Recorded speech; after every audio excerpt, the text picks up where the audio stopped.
Good evening, all. I am a happy camper just having returned from one of my favorite things, Rib Fest, which is today, tomorrow, and Sunday in Woodbine Beach for those of you who are here in Toronto. I highly recommend it. The ribs I had were from a place called Bibs, and really great, both sweet and spicy, and I highly recommend them. Anyway, getting to my review, I have another web series to review. This one again is created with AI, but it was created by and written by a human, a guy named Martin Gassler. It's created with a program called Pixverse. Really good, excellent writing. Again, the graphics are just fantastic. There are two episodes.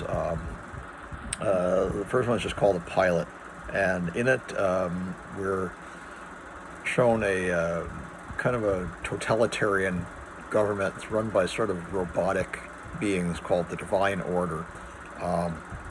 And there's a rebel outpost on a planet called Tavarane 2, which is kind of Mars-like. And there are some human rebels hiding out from these killer machines who are known as the Divine Order. They're sort of cyborgs. They're part human and part organic, part machine. And inevitably, the Divine Order comes to find them. They have these enormous spaceships, and they start devastating the whole planet. There's a man and a woman, or man and wife. They're both sort of elfin looking. They have kind of black curling horns and pointed ears, but otherwise they're fairly human. And they have two little girls, and they tell the girls to hide out in this little shelter, and the mother says, "Don't come out, whatever happens." And you hear the sounds of the battle, above them as they're hiding in the shelter. One of the girls looks like the mother and has the black horns, and half of her hair is white and half is black. The other looks more human, though her eyes are very bright yellow and her hair is blue. And they're hiding there for a long time, and finally the blue-haired girl, who is apparently a bit younger than the other girl, who is her sister, says, "Is it safe to come out now?" Says, "I don't know," and she opens up the hatch. They come out and they see their dead parents. And then another spacecraft, a small spacecraft, lands with a human woman and a robot who bears the serpent symbol of the Divine Order, but apparently is good. He's helping them. And she says, "Come on, let's get out of here," and takes the girls and says, "We're going to our new home," and takes them to a different rebel planet called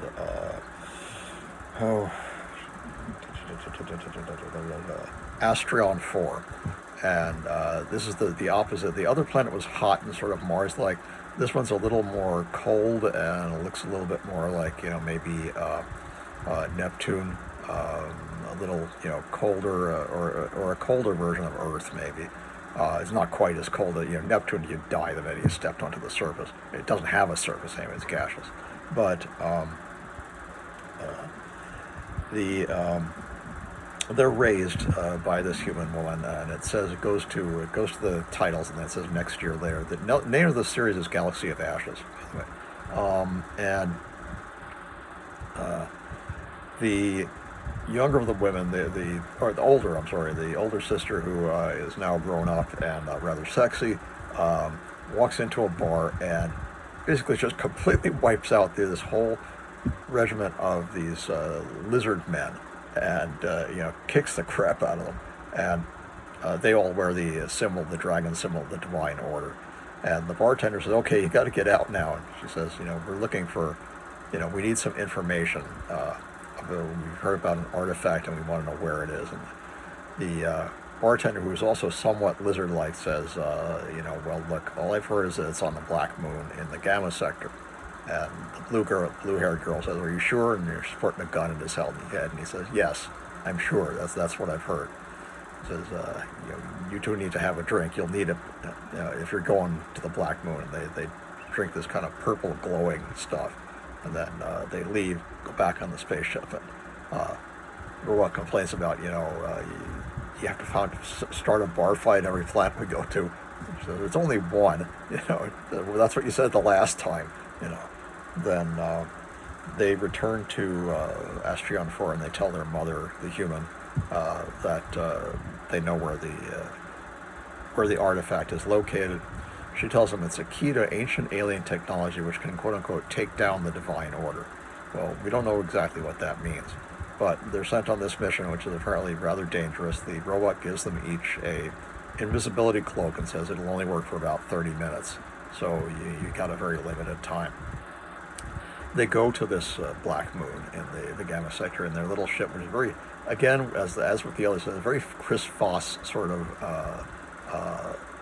looking. If you know who Chris Foss is, if you've seen a lot of science fiction book covers from the 1960s and 70s. Again, very well done. The graphics in this thing are spectacular, beyond anything I've seen, really. They go and they get this box. The box is guarded by something called a Dread Serpent. It's a very huge, sort of Cylon-looking creature. Only has one eye, and it's robotic, and it guards this treasure. Well, because they were wearing the invisibility clothes, it doesn't see them at first, and it seems to be asleep. And then, unfortunately, it wakes up and starts coming after them. They manage to evade it. Their spaceship has a very large, proton cannons, and they blast the Divine Serpent to bits and take off and go back to their planet. Well, now the ruler of the Divine Order is very, very upset, and he sends the general, and he says, take the Scarlet Oracle with you. The Scarlet Oracle is a humanoid-looking robot, and has what looks like a kind of a katana and a shield, and they both glow red, and she goes with the general to Astrion 4 to recover the artifact, and things kind of ensue from there on. The general finds the woman's mother, and she has found a sort of a fox-like creature which she calls Zyro, which is also apparently a cyborg. It's part animal, part machine. We don't know where Zyro came from in this episode. And all of a sudden the general shows up, and he says, a human, I thought we killed all the humans 10 years ago. I'd be proud to finish the job. And he takes up this like a laser sword and stabs her to death. While the daughter with the horns, they don't name these characters, have no names in the series, watches, and she's kind of frozen. She can't do anything. She can't. After it happens, she screams and starts attacking the general, who just kind of knocks her aside like she's nothing. The robot comes and defends her, and doesn't kill, but knocks out or depowers. They're machines, so they can't really be killed. He depowers the general, stamps on him with his boot, and then he also knocks out the Scarlet Oracle. Comes after her, and he knocks her out, but they don't kill her because one of the blue-haired girls says, why did we keep her? Why don't we just blow her out in the airlock? And he says, her transponder code will allow us to pass the Divine Fleet without being destroyed. And they do that, and they escape. That's the end of the first one. The second episode, there's kind of a funny thing at the end. Each of these has a funny sort of an ending. The end, Zyro is kind of looking out the screen, like right at you, and making this kind of noise, like he's looking directly at you, which I think is really good. And again, the graphics are fantastic. The second one is called Crimson Tears, and it's even better in my estimation. Again, directed and written by Martin Gassler. It turns out that Zyro was what was in the box. The box was just, the artifact was just a box. Zyro was in the box, so he's the real treasure. And he contains a map to this alien technology which can supposedly destroy the Divine Order. The Scarlet Oracle is being held in detention by the robot, and he says she may have memories that can help us, and he has a scanning device that he can scan her mind with, and it gives us the backstory of how she and her sister became these two sort of divine assassins.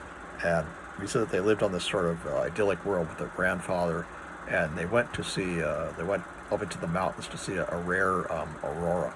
And while they're watching this aurora, the Divine Order strikes, and they found them. And he said, his grandfather said, I thought they could never find us. And they say, who are the Divine Order? Why are they doing this? And he tells them the backstory that the Divine Order were machines built by humans to eliminate all their problems, basically to eliminate hunger and disease, and they were also supposed to eliminate war.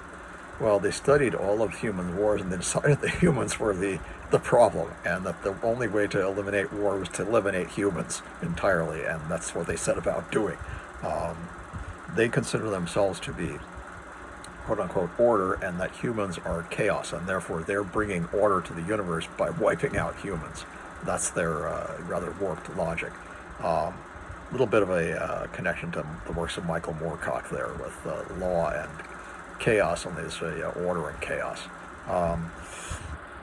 So they go, we see the scene where the girls are captured. They say, don't, the robot who we find out is called Dread Reaper Unit 7, says, save the human women, they can be used by the Oracle program. Well, the Oracle program turns them into cyborgs, basically, and now they can serve the divine high priest, whatever they call him, says, go out and bring order to the chaos. And now they're both robotic or cyborg organisms. And they go about doing this. The robot, the Scarlet Oracle wakes up and sees the robot and says, you were part of the divine order, you took us. And he says, yes, I did. Says, back then I was called, Dread Reaper Unit 7, and she says, what happened? He said, well, I had an accident and my neural order chip was damaged. And he said, and that changed everything? He said, no, at first I continued to obey the divine order, and then I realized the divine order fears choice. And he realized he had a choice. He didn't have to go on killing. So he stopped, and he started helping humans instead. There's a great AI song called Crimson Tears, which plays over the ending. Also, you saw earlier that the girl with the kind of elfin girl with the black horns had a very strange dream in which she saw Zyro, she saw her mother, she and her sister on a strange planet, and the divine order, and the general sort of reached out through the dream, and she screamed. We also see the general being reconstructed. His jaw, which was broken by Dread Reaper Unit 7, is replaced with a metal jaw now, which looks kind of menacing. And then they're heading out, and the robot says we have to head out to our first destination, and more danger awaits, and it just says to be continued. And I hope the third one is just as good. Again, fantastic graphics, really good writing. I'd like to know what the names of the girls are. That's one of the qualms I have with this, but other than that, it's really quite good. Again, the character generation is so good that you think you're looking at human actors at certain points. And just, again, the graphics, the facial imagery, the detail, the level of detail is just absolutely fantastic. It looks like it was produced by Hollywood. Really, really top-notch. Again, Galaxy of Ashes by Martin Gassler. Highly recommended.